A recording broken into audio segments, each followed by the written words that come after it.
This is Radio 2 on the BBC Sounds app, on your smart speaker and on 88 to 91 FM. BBC News at 1 o'clock. This is Anthony Birchley. Rising temperatures are beginning to cause disruption to travel networks. An amber warning is currently in place across most of England and Wales. That's expected to rise in parts of England to the country's first ever red heat warning tomorrow. Anis Kadri reports. As temperatures increase, people are being advised to travel only if necessary. Great Western Railways has already placed speed restrictions on some of its trains. Highways England says it will use so-called cracker dust to help keep the road cool and allow tyres to grip when tarmac becomes sticky in the heat.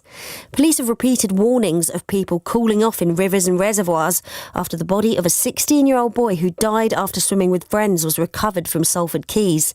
They said it was a sad reminder of the dangers of entering open water, whatever the weather. Parts of Europe are also struggling with exceptional temperatures.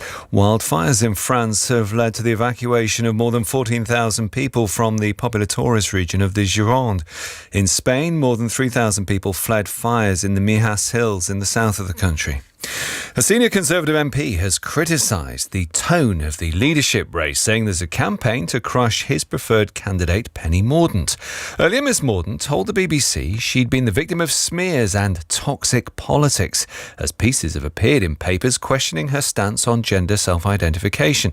Sir Charles Walker is unhappy about how the contest is being handled. It doesn't reflect well on us, does it? It really doesn't. It's a shame.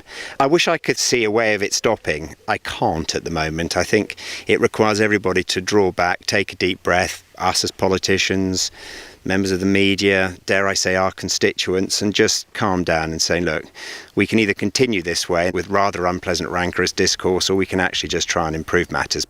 Serbian officials say a cargo plane which crashed in northern Greece was carrying 11 tons of weapons, including landmines, to Bangladesh. People living more than a mile away from the site where it came down, close to the city of Kavala, have been warned to stay indoors. All 8 people on board died. The Welsh rugby star Ryan Jones has revealed he has early onset dementia. The 41-year-old won 75 caps for his country between 2004 and 2014.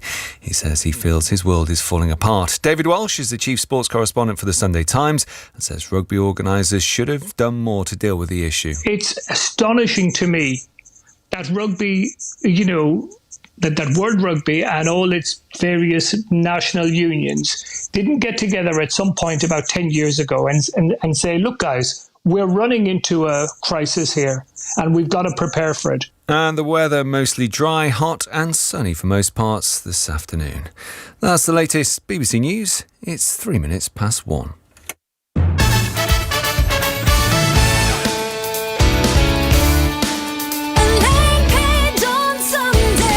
Listen live on the BBC Sounds app.